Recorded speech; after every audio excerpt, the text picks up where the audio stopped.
In five, four, three, two, one. Thanks for listening to the Android Experience podcast. This is a show where we keep you posted on what's new in the world of Google and Android and share our experiences with the platform. This is episode 16 on Thursday, June 8th, 2016. I'm your host, Patrick Vergadamo, and I'm joined by my co-hosts Todd Wright and Bill Stebbins. What's up, guys? Howdy, howdy. What's up? Happy Thursday. Yep. 3-day weekend is upon us. Woohoo! So, kind of getting into the meat of our the show, starting off with our what's happening, talking about high-profile app releases and updates. The first thing we get is Google Maps on Android is finally getting multi-stop directions. I never really cared about that a whole lot, but I went on a car cruise a couple of weeks ago, and one of my friends had taken the time to sit at a computer and set all the waypoints, and it didn't work. And then the next day, I see this story. They're finally adding support for it in Android, and I was like, well, crap. But yeah, that'll be nice, because sometimes you want, like when I go on car cruises, sometimes we have those waypoints set. That way we can meet people at different points. And if you can actually follow that along, because everybody was using Google Maps to navigate. So that would have been fantastic. I can't wait to get the support for that.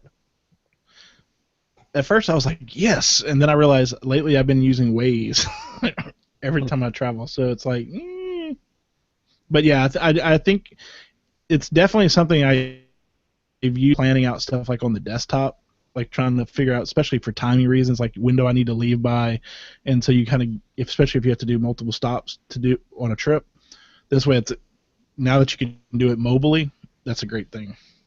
Yeah, I think it'd be cool. I'm getting ready to go on vacation here in probably another month or 2 months. Here in Again? No, I I'll start go calling on you vacation. I hardly ever go on. You think?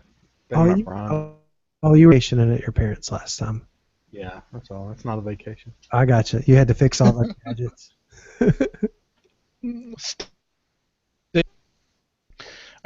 So our next one is Google Docs, Sheets, and Slides. It's got an update now where if people comment on, you'll now get notifications about the comments. I don't know about you guys. I haven't really incorporated Docs other than like for our show notes and stuff as much, but I guess I could see that, especially like say with our notes, if someone puts a comment about like what time if we need to delay or start a show later, or somebody wants to or add someone to it, to have the notifications for the notes pop up on your mobile device is a good thing, especially if you're kind of collaborating on notes. Yeah, I could see this, like Google for Work kind of stuff. Yeah. I don't know. I mean, even for what we do on the podcast, I don't know how significantly our workflow will change because of it. I mean, it's nice that they put it in, but yeah, great. Did you just get your notification? Yes, I got it instantly. Oh, I'm testing live. I don't care. I think the area where I think this will probably be most useful, and this is one of the things, I've said it before, I really wish Google Docs would have been around when I was in college.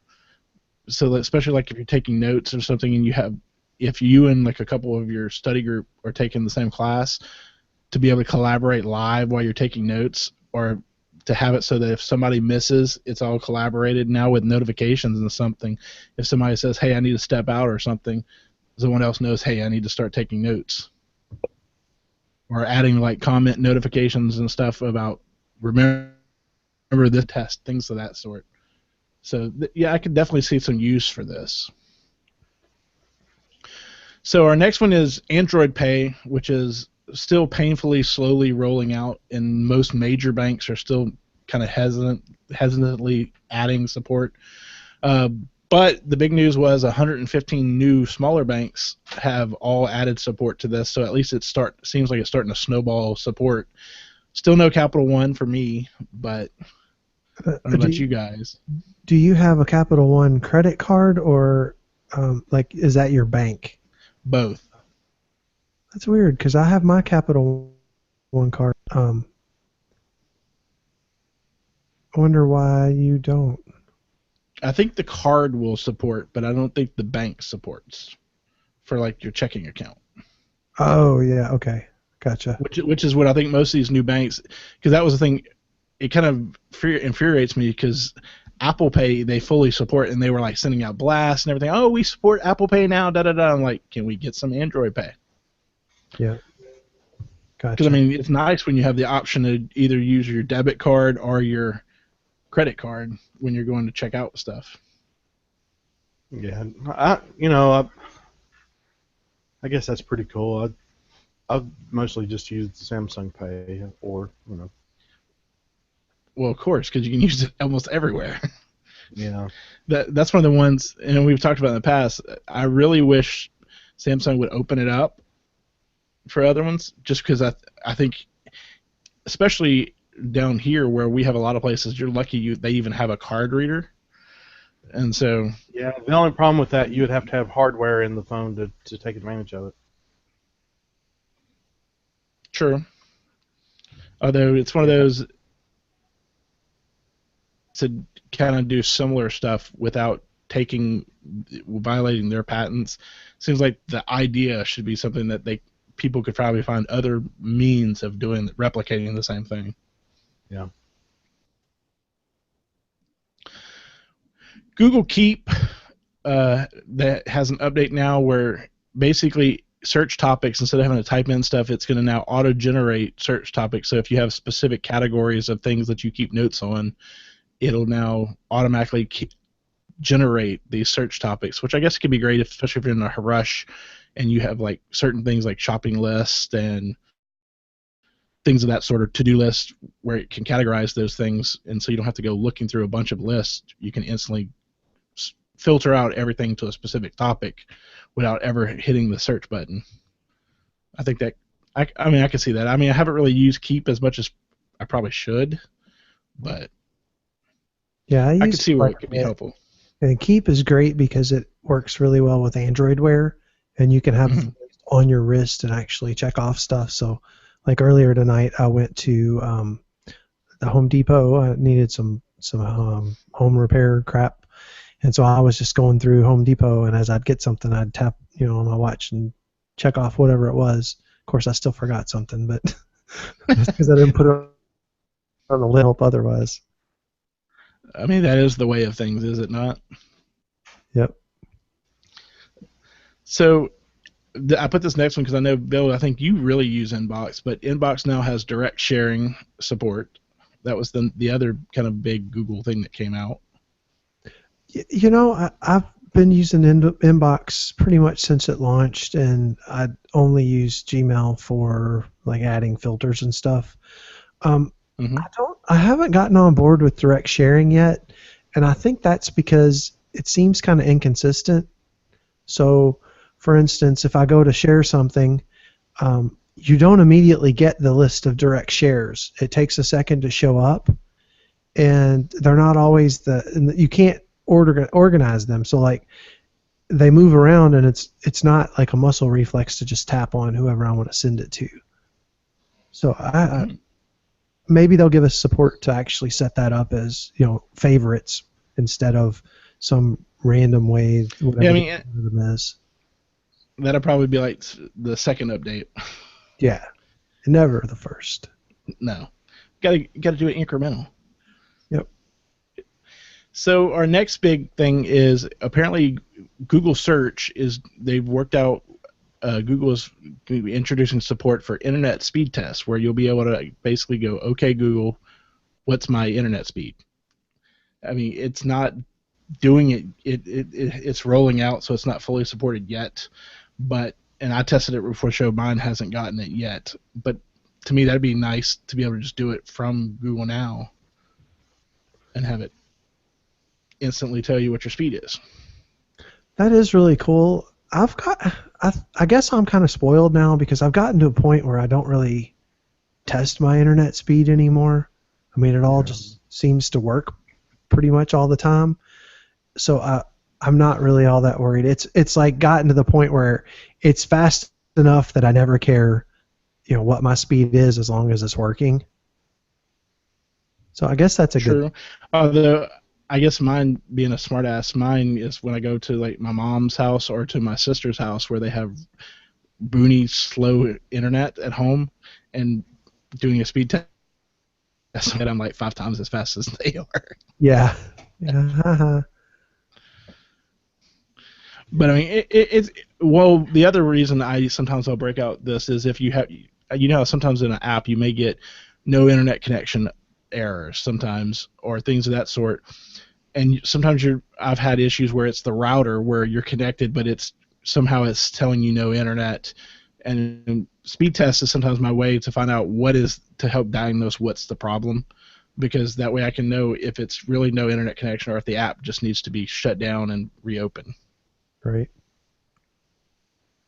And so, speaking of Google search, the other update we were getting is, and this would have been really helpful in college, is they now have an agreement where you'll now be able to look up song lyrics straight out of Google search. Yeah, there used to be a plugin on one of the music players I had that actually would show you the lyrics as the song was playing, and show you each word, which I always found really interesting because I don't know about you guys, but I'm not a very good singer, and when I do sing, I always sing the wrong words. So at least I could figure out what the words to the songs were. It's the Bill Stebbins version. Well, I'll share this quick anecdote with you. One time I was taking the kids to school, and there was, I think it's a Rihanna song. We fell in love. I was singing, "We fell in love in a homeless place."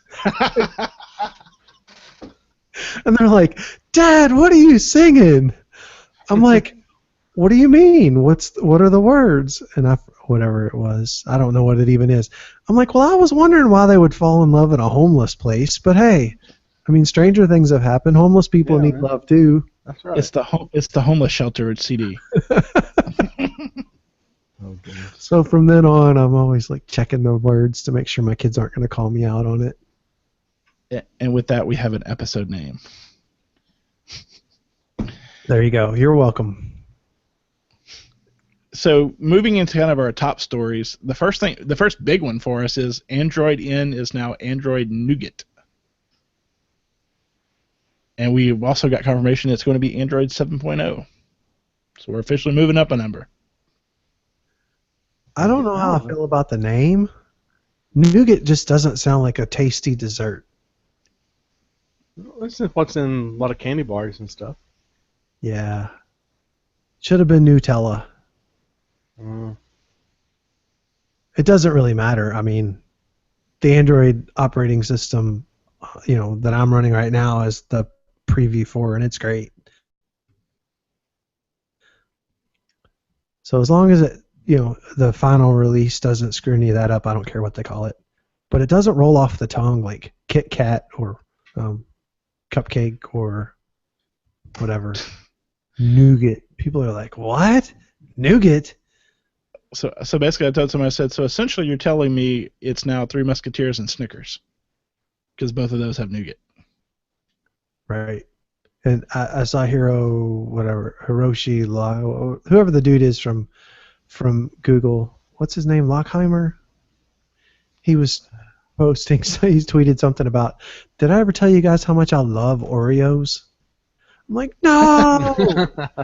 That's another year out. I don't know what else the O would be, though, but that's... Anyway. No, I have no idea. It has to be Oreo.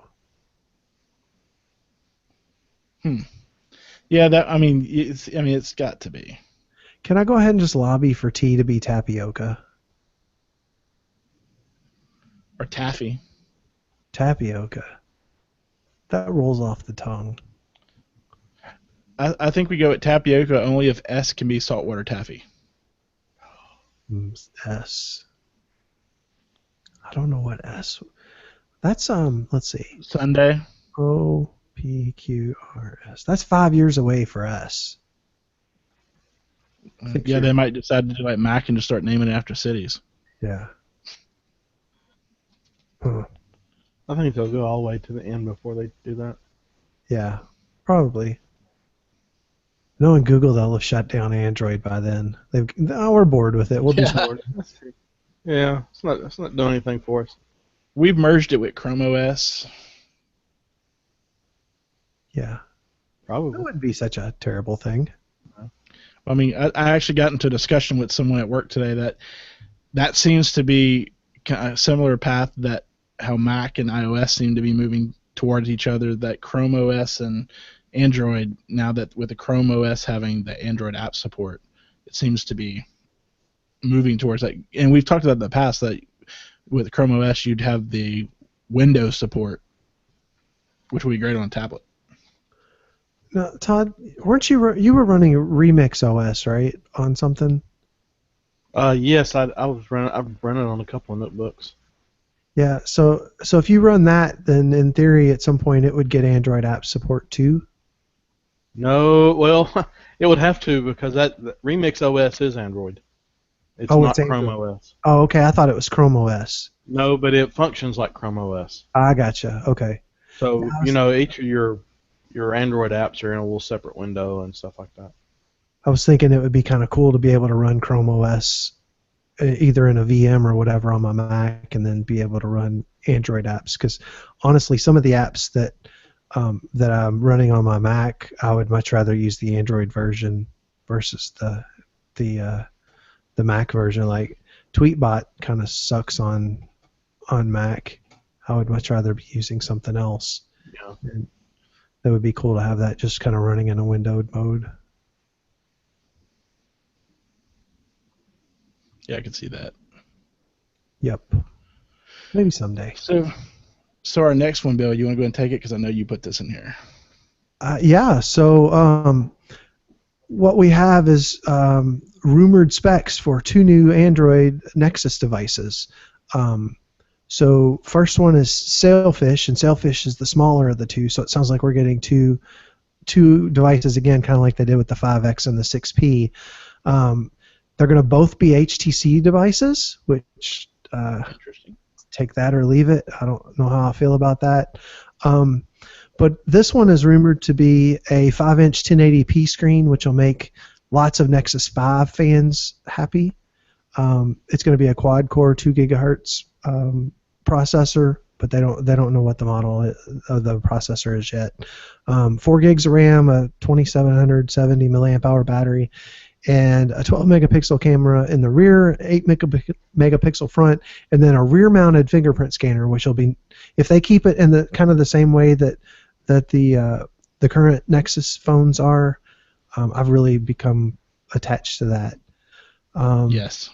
And then bottom-firing speaker or speakers unknown if dual, which kind of, I am spoiled by these stereo speakers. Front-facing even. I think. Yeah, I would be kind of shocked that HTC wouldn't have front, if they're making it, wouldn't do it with, because they were the first one to bring that to the game with the boom surround front-facing stereo speakers.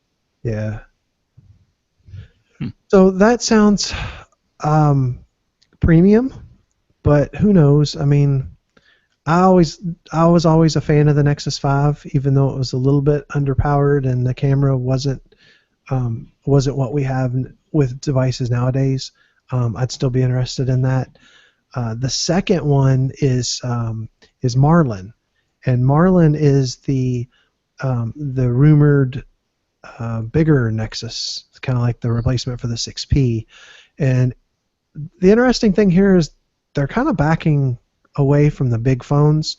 So this one's rumored to be 5.5 inch Quad HD display, another AMOLED panel, which would be nice. A 12 megapixel rear, 8 megapixel front. Probably, if I had to guess, it would be the same sensor like they did with the 5X and the 6P. Another rear-mounted fingerprint scanner, 4 gigs of RAM, a bigger battery at 3450. And that says bottom-firing speakers, which, if it doesn't have stereo speakers, I was tweeting about this earlier, and I don't know if you guys agree with me, but I'm surprised it's already time for another Nexus, because I am at the point where I'm still happy with my 6P, especially with running in, and I don't feel like I need a new phone. I'll buy the new one. I know I will. Yeah.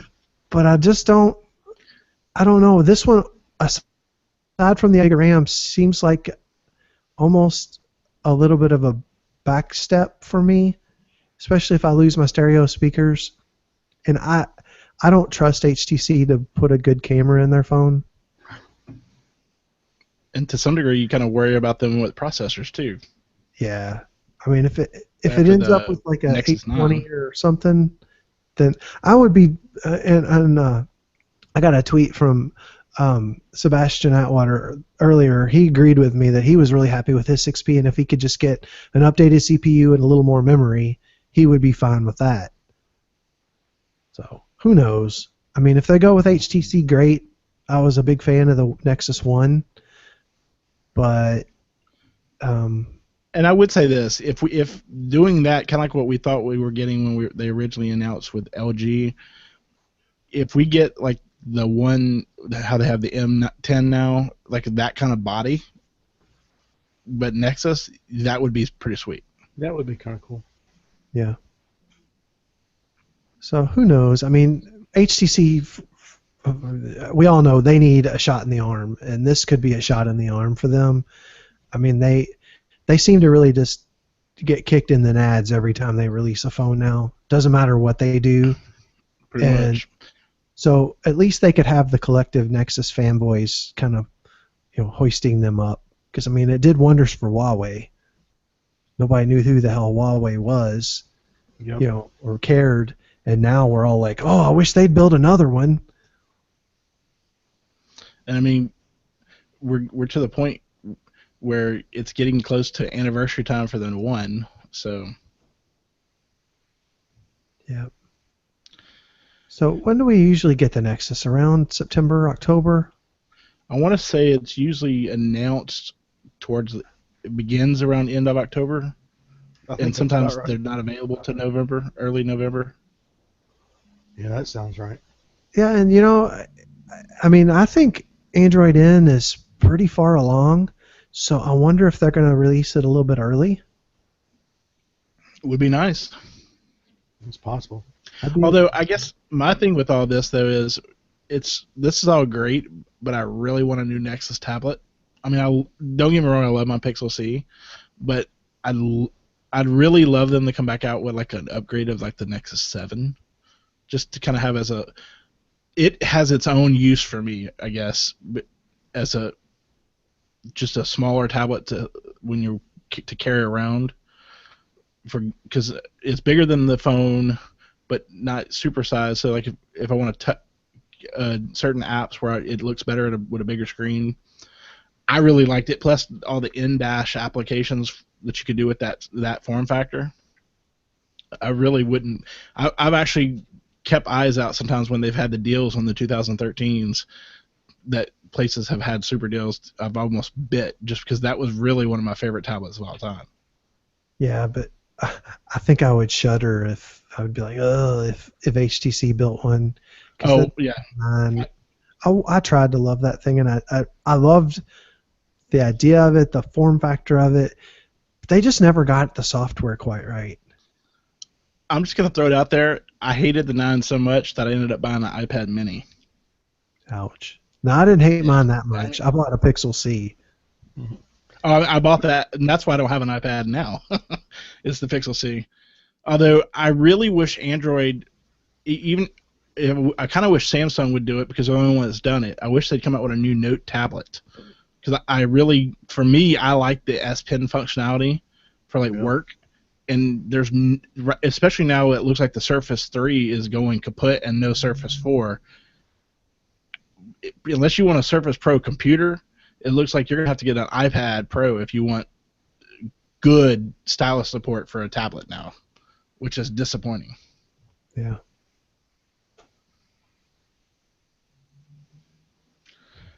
Well, on brighter news for HTC is HTC was the first one that kind of pushed this idea that a lot of people like the Sense overlay, especially as Sense got to be less overly burdensome as a launcher. And so apparently the beta for HTC Sense Home 8 for non-HTC phones has begun rolling out. So if you're a fan of HTC Sense but didn't really want the M10, it looks like you may eventually get your wish to be able to have Sense on your non-HTC Android device. See, that's the first thing I always change, so I wouldn't want that. Although something like this years ago would have probably made more sense back when people had to use like beautiful widgets and stuff, because everybody wanted the Sense clock, even if you didn't have the HTC phone. Especially after the Evo, where they started doing the stupid stuff like the Evo 3D and crap. Yep. Because I remember that was the big thing. Everybody wanted the flip clock, but they didn't want to have an HTC. Yep. But I mean, it's nice because I think this is the way, and we've said this in the past. Give us a vanilla Android experience with the option that we can have this on our phone and activate it and deactivate it, kind of like you can with launchers. This would be a way to do it. Yep. Let it stand on its own. Don't force your user to have to use it. So, on other Android tablet news, Dell has officially announced that they're no longer going to be making Android tablets, and that their existing Venue tablets are not going to get any update support. If you have a warranty, they'll cover that, but they're not going to give you any software updates. Great. I'm sure the 5 people. I mean, That's what I was going to say, Bill. Yeah, I must say the only time I ever saw anything with the Dell, only time I ever saw Dell tablets is where they were like giving you one free if you bought a printer or a new Dell computer for your kid for school. Pretty much, yeah. I mean, it's always sad though when you have someone leaving a market, especially because even if they sucked, it's always nice to have a lot of people in a market, just because the more competition, at least it breeds some competition, keeps the good ones from becoming complacent. But yeah, I think nobody's going to miss Dell in that market. No, and it might have been smart. I mean, if they're not selling a lot, it may be costing them more to develop those tablets than it's worth, and they're just trying to complete one of the biggest acquisitions in tech. So yeah, and you figure they're with them for computers. Well, for them too, for computers, they'll probably focus more on Windows tablets because it would make more sense as a niche with their PCs. Yeah. And I almost wonder if Dell didn't get into this market when initially it looked like there was going to be the dual Android Windows tablets until Microsoft stepped in and said, no, don't do this. And so I wonder if that's why they got into the market, and then when that fell apart, they just never really pushed it. Go ahead. I said it could very well be. I mean, I remember when one of their first tablets came out at CES when I was out there, and it just wasn't a very good experience. I think I remember talking about that on the simulcast about I love Android, but this thing's not very good. It's like, dude, you're getting a Dell. Crap. Yeah. Can I get something nicer? So Amazon, in all their glory of finding ways to sell you stuff, has now decided they're going to bring discounted unlocked Android devices with lock screen ads. So basically think Kindle with deals now for discounted Android devices. That's the dumbest shit I have ever heard in my life right there. I agree I'm with sorry, you bleep me out or whatever, but no, man, I don't. Bleep, bleep, bleep, bleep, bleep, bleep, bleep. I agree with you, Todd. Although, if you're looking for a backup phone or a second phone, I mean, something like the blue phone that they have on there, that's like a 16 gig phone with 2 gigs of RAM for $59, I could deal with that if I just want something to have as a spare. I mean, it's $60. Now, if you're going to spend double that and get like the G4, I mean, that's damn near half price, because right now you can get a G4 for $125. Especially if you have a screw-up teenager that you always messing or losing their phone. You don't care if they have to deal with ads. And seriously, what if they, figure out how to get rid of that crap? Then you've got a really compelling. I bet they won't like that, but there's $75 off, and all you gotta do is root your phone. Well, actually, what I'm expecting to probably see is what they've done with the Kindles. There's an option later you can pay to take the ads off. So that would be a way to buy it But short. The only problem is the ROMs will be locked, and you might be able to remove the ads, but they'll still have their piece of shit app store stuck on there. And all their other Amazon stuff. It could be. It'll probably still be less than what you'd have from a carrier, though. I mean, I'd be happy to pay extra not to have it on there. Yeah, but we all know that one person that, like Patrick said, is always losing their phone or whatever, and they beat them up, and they just want something to throw around. And most people can afford $125 for an unlocked, current generation phone that's halfway decent, even if they've got to look at a lock screen ad.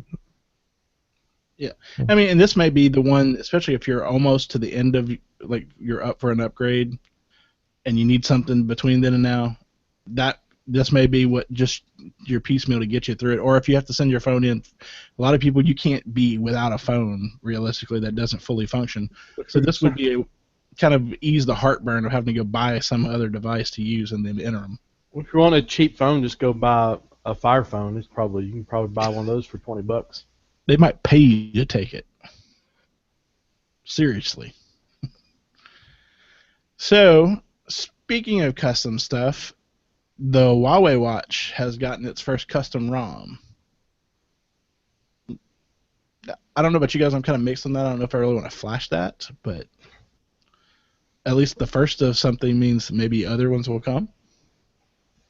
Yeah, I was a little surprised seeing that because, I mean, I know you can do that. I mean, it has a USB connection and all that. It's just, and you can unlock the bootloader. I don't know. That's just something I wasn't too keen on doing. Anyway. I mean, I could see this as something. I could see this something maybe for an old one, like sitting in a drawer, like a couple years from now or something, where you've moved on and maybe it's not getting updates, and so you want to just throw something custom on it, but not while it's still like in the middle of its cycle. I want to do a custom ROM just to randomly, make the time go forward like 5 or 10 minutes. I mean, if this was a Samsung one where the custom ROM, I mean, I could see if you had a custom ROM for like a Samsung one to take Tizen off and make it to Android Wear. Wow, that would be useful. Wow, Tizen's a lot better. I want my Android Wear. Yeah. Well, you and Jay Doss can just go have your own podcast, pal. How about that? You can start the Tizen podcast. You're all just a bunch of Samsung haters. I guess that's why there's nothing about the Note 7 on the show notes, but, I'm just saying. I'm not going to lie, though. I'm going to seriously look at the Note 7, although, especially if HTC comes out with the Nexus and it looks like it's going to flop, I may really look at the Note 7. Yeah, I don't know. So, I mean, I don't hate Samsung. I just don't like the fact that they've completely dropped Android Wear support. I mean, I do like the design of a lot of their watches, but I want Android Wear. I don't want Tizen. Well, you can still use Android Wear with it. You can use your Chinese infiltration device called the Huawei and on your Samsung. If you want to support the Chinese military, buy that and put it on your Note. I'm not a hater or anything. Wow. No, actually, you get back to the Huawei watch. I did put the Android Wear beta on it, and it's pretty nice. Yeah, I remember you showed us that. It was pretty nice. Yeah, it's pretty nice. I haven't gone that far on mine yet. I kind of just like it to work. Does it work well? I mean, no hiccups or anything? Speaking of working well, have either of you seen any issues? I see sometimes, like when I pull mine off the charger in the morning, I have to turn it off and back on to get it to want to pair back again with my 6P. Like sometimes it disconnects and refuses to want to reconnect. I have not seen that. I've heard of people having that problem, but I switch between 2 different watches, so yeah, I've not run into that. That and your Apple Watch? I mean, and Yeah, my Apple Watch.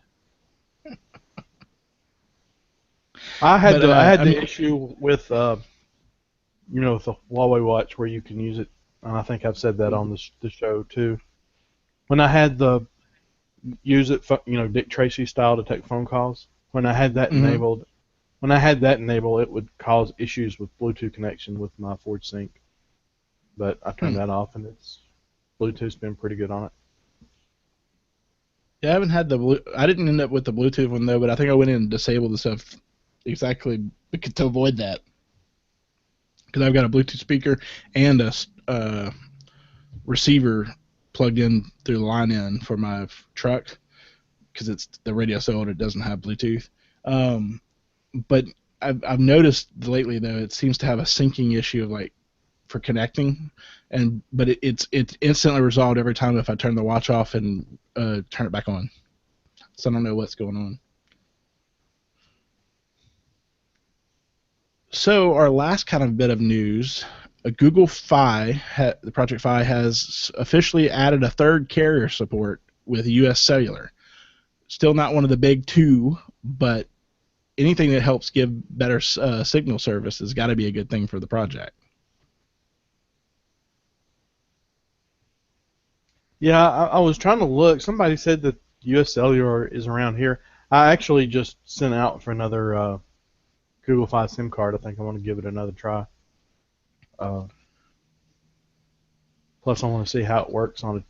I think I might be going to see my parents in September. It'd be a good time to try that out. I thought about trying it out, but I figure if I'm doing it, I'm going to have to sign up with it with my other Gmail account, just because I refuse to screw with my Google Voice number. Well, the thing about it is if you ever cancel the Google Fi service, it just reverts back to the regular Google Voice via the web. Nothing really. Well, I guess my question is, when Fi takes it over, does it still allow without using the service? The thing I like about Google Voice is because you can do the conditional forwarding, and Verizon lets it go for free. So I actually have my Google Voice number and my cell number ring to the same phone. That was kind of the thing I was worried about, losing that functionality, and so that's why I didn't really want to mess with it. Yeah, I don't know about that. But it's good to see them. Oh, go ahead. Oh, go ahead. I was just going to say, I mean, US Cellular, I don't, they're pretty big. I mean, I think they're like, if you want to consider a 5th biggest carrier, I think they are. It would be really cool. They are definitely one of the bigger of the not big four, the big 4. They're like you said, about 5th or 6th. I'd like to see them add Verizon or AT&T, but I don't think that'll ever happen. And I think those 2 will fight because they may lose customers while not losing people off towers. So yeah, I think they'll be, if they will fight that to the end. Although I've always wondered, since they use Sprint, if there was a way to, because those towers are set to automatically accept Sprint service, like Verizon and Sprint for 3G, if it recognizes your Sprint service signal as, I don't know, Fi, to avoid using the Verizon tower, that would always be the interesting thing for me. But I know how the PRL is. I don't know about Verizon, but I know AT&T they do a lot of MVNOs, or they let a lot of MVNOs use their service. So maybe I guess if they got enough money, they would. Yeah.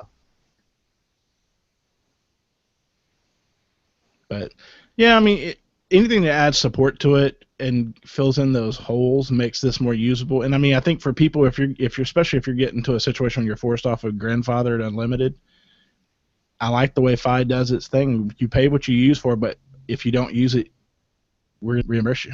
Right. I mean, that's a great way to do it. So with that, we'll let everybody go around and say how they can reach us.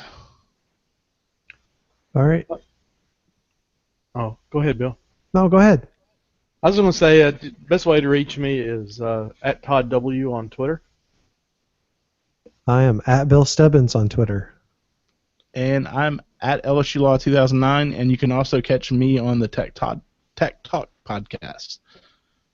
So the last thing we'll kind of do before we close is kind of our picks from the panel. I think Todd's got his humorous pick. Yeah. No, I didn't. I was trying to just fill in the notes before. So I said my pick was my nose, but I don't know if I was talking about it last time. I know I've had my Asus Chrome Flip as a pick on here before, but it now is running Android apps, so I don't know if I've covered that before. So Android apps on Chromebooks, that'll be my actual pick. It works really well. The only problem with the one I had is I got a really good deal on the Chromebook, and unfortunately the only one they had was the 2 gig RAM model. It's not a major drawback, but you can kind of wear that 2 gig of RAM out. So what about you, Bill? So mine is VLC for Android. VLC is a video player, and it's kind of evolved. If you use VLC on any of your devices, you can pretty much find it for everything. It does Android, Windows, Mac. I think they've got an iOS. The reason that I started using VLC again was twofold. One, my go-to player, which is Dice Player, isn't currently working on Android N, and so VLC works fine, and they just added local network support. So I can pull anything off my server while I'm at home and stream it from there to watch. Something else cool that they've done, they have a pop-up player, so you can have a video running while you're watching something else, or tweeting or Facebooking or whatever. And then finally, they've given you the capability to use the Android TV interface on any of your devices. So I can use the Android TV interface on my Pixel C, and that's pretty cool too. So it's really awesome. And I just saw, not directly related to VLC for Android, but VLC is coming to Xbox One as a native app, which will be huge for people like me who have lots of movies on their server that don't currently play on the Xbox because they're in like an MKV or something like that. And VLC plays everything. I have yet to run huge. It is going to make video playing great again. That's right. So if you haven't already used it, check it out. I'm pretty sure it's free. I don't think I paid for it. But definitely go check it out. It's got a nice looking interface, and it works very well. If you watch any kind of videos at all on your mobile device, you will enjoy the experience. Sweet. So in my pick, I know some of our listeners, if you buy ebooks, Amazon gave out credits because of a settlement they had. And so as I was trying to figure out what I wanted to use my $38 for, I was looking. Apparently now with Prime, I haven't checked it to see if it does it without Prime, but for Prime for sure, Amazon now has a deal where their Kindle devices you can get 0 interest financing over 5 months. And so it happened to be that I ended up picking up the Paperwhite with the 3G for over 5 months. It was $38, so my first month was already paid for. So to me, it was basically a no-brainer. A great way to pick up, especially now that the new Paperwhite has the 300 ppi, and so with the backlit screen, it was like a no-brainer. It's just an extra way to kind of read without using the Pixel C it when you're trying to read like at night. Just a random observation. Every time somebody says Paperwhite, I think they're an Australian saying paperweight. So it's like Rusty Shelf's on the podcast, and he's like, "Yeah, Paperwhite, mate." Paperwhite. Crikey. Yeah. Sorry. But using it so far, it's pretty nice. I actually looked at the reviews because it was the difference between this and the next model up, the Voyage. Big difference in price. Same, and with the new update, it's the same PPI. Only difference is the Voyage has a glass screen versus the plastic, and has auto adjustment for the backlit. It's auto on that. Plus, it has a couple physical buttons, and I was like, for something cheap just to read like that, pick this up. And I mean, it's been great. The touchscreen swiping and everything, and then to access the backlit for it while still being e-ink is pretty good. And no upfront major commitment. Picked up the Moco case for it, which turns it off and on. Got that. I think it was on sale for $12. Sweet. So that would be.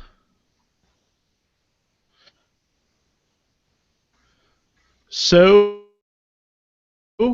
in closing, you can find us by simply searching for AndroidXperience or TechSide in your podcast client of choice, or you can subscribe to the show in iTunes or Google Play. Please take time to leave us a review and comment. Alternatively, we have another link for our non-iTunes listeners and non-Google Play listeners, which you can find here in our show notes. We also have a Patreon page that gives our dedicated and loyal listeners the opportunity to support the podcast and the rest of the shows on the TechSide Network for as little as $1 a month. If you would like to support us, visit our support page at patreon.com/techside. Leave us a comment on Twitter at AXPPodcast or email the podcast at axp@techside.net. Check out our website at techside.net/axp, and also be sure to check out all of our other great podcasts, blogs, photo galleries, and the TechSide store on techside.net. We thank you all for listening. Goodbye. Good night. Adios.